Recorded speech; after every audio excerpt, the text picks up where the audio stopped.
the beginning of the 5-minute intro, and we are timing this. Ready for go? Keep going. Happy to be your opening act, and thank you all for being here tonight. It means a lot to me as a candidate to see everybody out here. A lot of you know me, a lot of you don't know me. I'm Steve Bernal. I was born and raised down in King City, and going back to my childhood, I recall seeing deputy sheriffs driving the old tan patrol cars, and a couple of them, J.J. Burns and Dusty Healy, used to wear their cowboy hats. And when I was a child, back in those days, I liked the whole image of the sheriff's department and the whole image that they portrayed, and I admired that. And part of me wanted to be a deputy sheriff back when I was a kid. As I grew up, I had other opportunities that I pursued, and 14 years ago, I pursued that dream of joining the Monterey County Sheriff's Office. Somebody reminded me just the other day, when I was brand new, I was only on a couple of years, I told that person I was going to run for sheriff one day. And standing here today, I never would have thought that would have become a reality. I'm fully committed to it, and I have researched, I have soul searched, and I have put together a 10-year plan. I have committed myself 100% to this, and I am proud that my entire family and friends are backing me fully. I have connected with and built a positive relationship and trust with people all over the county. With the help of friends and other community leaders, I have developed a network of people who have committed their faith and their trust in me. With their help, I have raised over $125,000 in the last year on my campaign. People don't invest their hard-earned money and their time or their name in a person that they don't trust and they don't believe in. I have a vision and a 10-year plan to modernize the sheriff's office. I believe we can build a positive image of ourselves to the people we serve and hopefully impact the lives of future deputies. 14 years ago, deputies were happy and they were proud to come to work. I remember when I came to patrol back in 2001, 2002, and I remember the enthusiasm, the camaraderie. But that camaraderie over the past 10 years has slowly faded away. There's a sense of a lack of trust in the office, and I feel like that needs to be addressed. I want to build that camaraderie back, and I want to improve our line of communication between all bureaus of the Sheriff's Office. And I want you, the deputies, and all the employees of the Sheriff's Office to come to work and enjoy the job you do. Us against them should be us deputies going after them, the criminals out on the streets, not divided politics within our office. By building a team that has worked and understands both corrections and operations, I believe I can build a well-rounded administration that will address the problems and concerns of all employees and work together to come up with long-term solutions. If we are going to come up with long and lasting effective changes, the administration needs to genuinely listen to you, the working deputies, and address issues such as overtime and employee burnout. Today, I'm here to earn your approval and your endorsement for my run for sheriff. I've spent the past 2 years working to try and earn your support and the support of the people we serve. I believe I have earned the support of some deputies I have worked with over the years. Some aren't quite sure, and some just don't know me.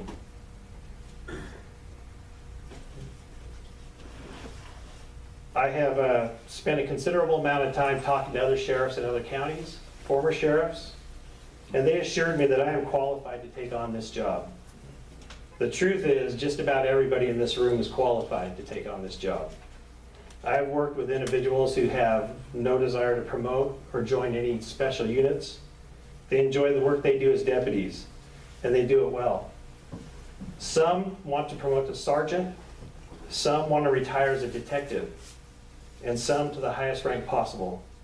No matter what your ambition is, everybody is a valuable asset to the sheriff's office.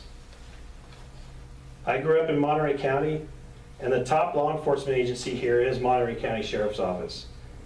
Not all of you grew up here in Monterey County, but you chose to work here and build a career here. A lot of you traveled a great distance to raise a family here and settle here. We want to retire knowing that we retired from the best law enforcement agency around. I have provided packets on my background to all of you in advance, and I ask all I ask for from all of you is your endorsement and your vote. I don't want any campaign contributions. I feel you shouldn't have to spend your hard-earned money on sheriff politics. But I do invite you to any of the fundraising functions that we have coming up as my guest. That's time. Thank you. I was done anyway. You have the questions we sent, or did you need me to? Did you have the questions we sent, or do you want me to read them off for you? I don't have the questions printed out, but Okay. I can address them. Okay. The first.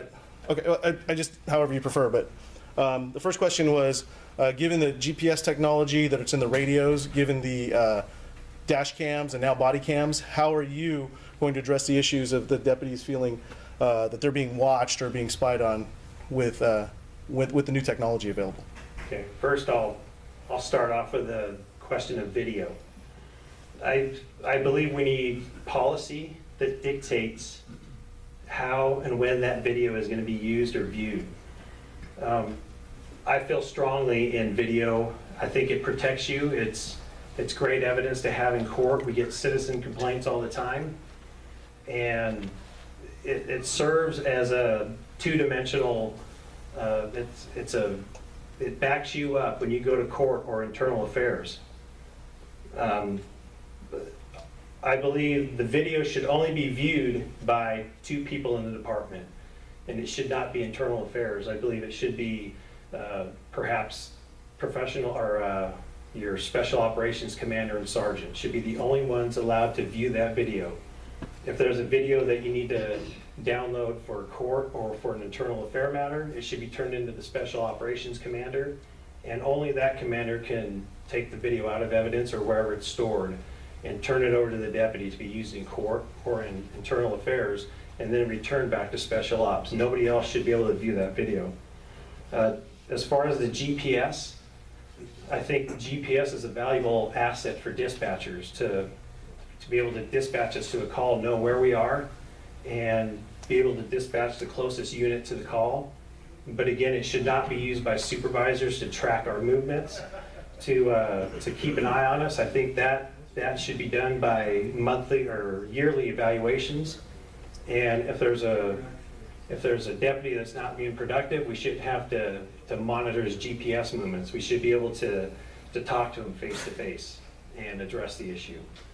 So again, I think we need clear-cut policies on when and where to use the video and the GPS, how it's used, and who can view the videos.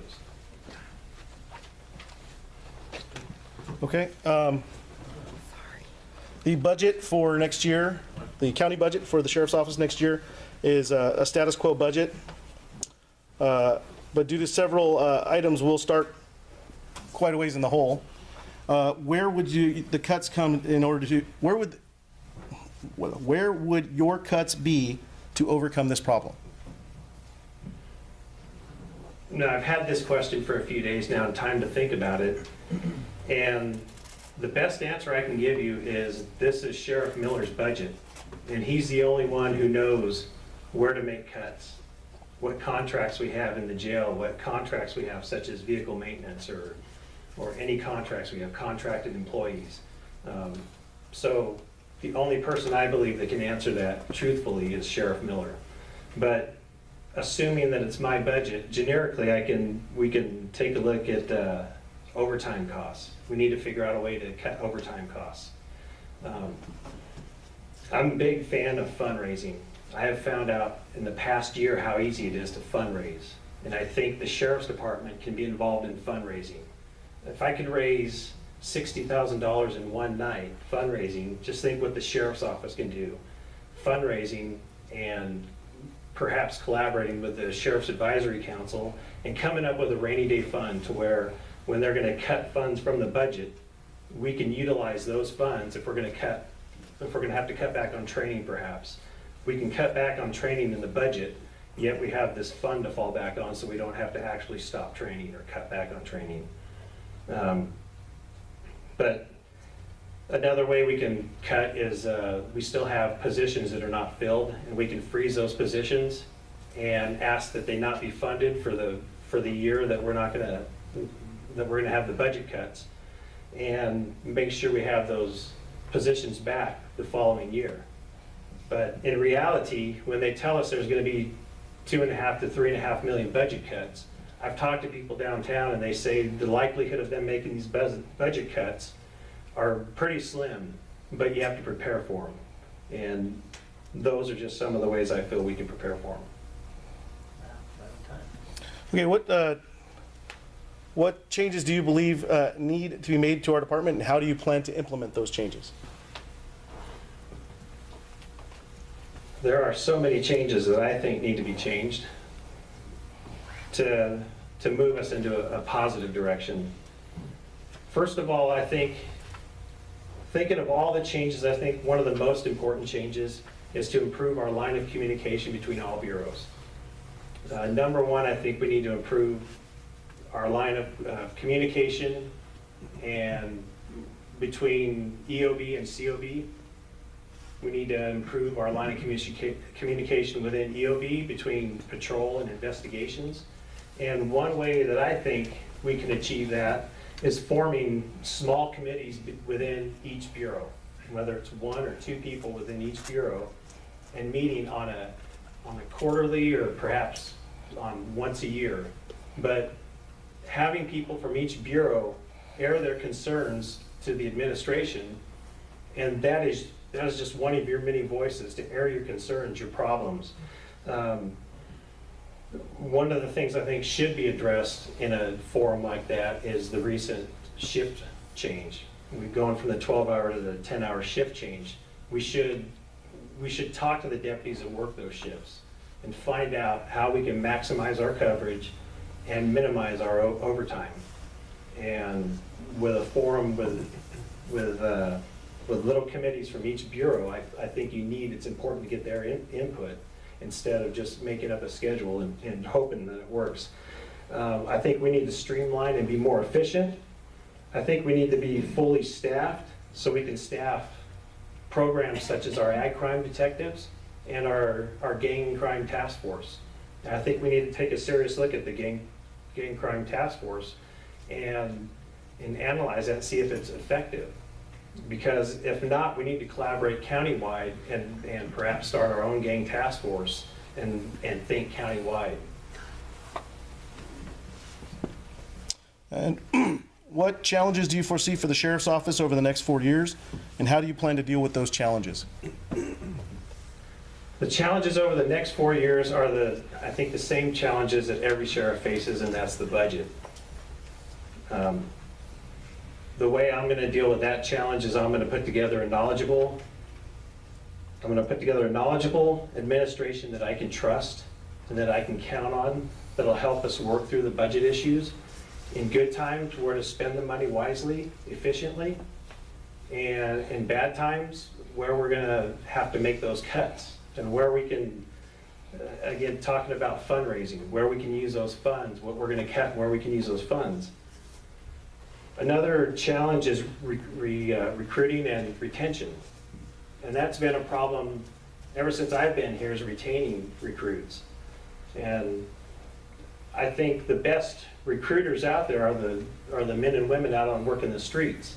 If morale is low, then they're not going to recruit this often. They're not going to talk good about our office, and we're not going to get good quality recruits. They're going to want to go work somewhere else if they want to get into law enforcement.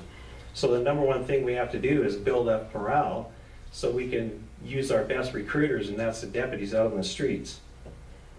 So making this place a great place to work is going to be one of my top priorities. Creating career enhancement positions to keep us in constant motion. Again, filling the positions, assuming we don't have to cut the budget. We need to fill all the unfilled positions, and then we need to create these career enhancement positions in the jail and out on patrol. And I would encourage lateral movement with all deputies, EOB and COB. Got 20 answers. Nothing advanced. There's no questions in the box for you. Any other questions from the floor? Any of the members have questions for Steve? Steve, you said that you want to improve the morale, and for whatever reason you see the morale's an issue. So how would you improve morale? I think I can immediately improve morale by putting together a good quality administration that we can trust, that we can count on, that's in it for the good of the department. That I hear constantly that people, for one, people don't want to get involved in my campaign because they're afraid of backlash. And that shouldn't be the case. If you believe in somebody, you should back that person. When I take over, when I win this election, everybody's going to start with a clean slate. Whether you supported me or you supported any other candidate, I feel strongly that everybody in this room starts with a clean slate and everybody gets an A+. You're the one, if you're going to go down, you're the one that's going to make yourself go down. But everybody's going to start fresh, and everybody's going to start with an A+, and we're going to have an administration that you can trust and that you can count on, and that you can go out and do your job and not worry about lawsuits or internal affair investigations. And it's as simple as that, I think. I think that will boost morale big time. What are the first couple changes that you're gonna make in the administration if you become sheriff? Well, first of all, I think we're gonna have a new undersheriff. I assume he's ready to retire. I look forward to having a whole new administration. There are people that are in there right now that I think are doing a pretty good job. So we'll evaluate what kind of job they've done. There are people that I don't think a lot of people trust, and we're going to evaluate if we want to keep them on board. But my plan is to put together an administration that everybody can count on and can trust. And the next sheriff, after this election, the next sheriff should be within this office. It shouldn't have to come from outside. I think, like I say, the next sheriff is probably sitting in this room right here. So I'm going to encourage everybody to try and promote and just more lateral movement from within. Jennifer? How do you feel about the trend in the cross-training, the patrol and then to the jail, and one, how do you feel about that, and would that continue if you were elected? The cross-training, I feel, I think it gives us more deputies to utilize in both the jail and on the streets. If we can cross-train them to work patrol, send them back to the jail and train them there, and then we can use those deputies wherever we want. We can, as opposed to in the past where we train them in the jail, and if they decide not to go out to patrol, we can only use those deputies in the jail, realistically, because they're not trained to make traffic stops. They're not trained to make citizen contact on the streets. So as far as continuing that trend, that's something that we'd have to take a look at because we're already doing it. And if it's successful, I think we should continue it. If there's a flaw in that system, then we should probably take a good look at it and discontinue it. So I would seriously take a look at it, and if it's effective and if it's working, I think we should continue it. Any other questions? Anybody else? Please. Like I say, if you have any other questions, if you have any other questions after tonight, please go to my website and look at my website. If you're undecided, I assume this is a closing statement. If nobody else has any You still have a questions. minute, go ahead. If you have something to say. Okay. Jennifer? I'm sorry. I was reading over your 10-year plan, and I didn't see anything in there about the jail, and was wondering, what your thoughts on that was come 10 years from now. My main priority in the jail is to get it staffed so we could stop the bleeding as far as overtime and holding people, mandatory holdovers. I'm a big fan of more training in the jail, more officer safety training, more specialized units in the jail, classification, investigators, the jail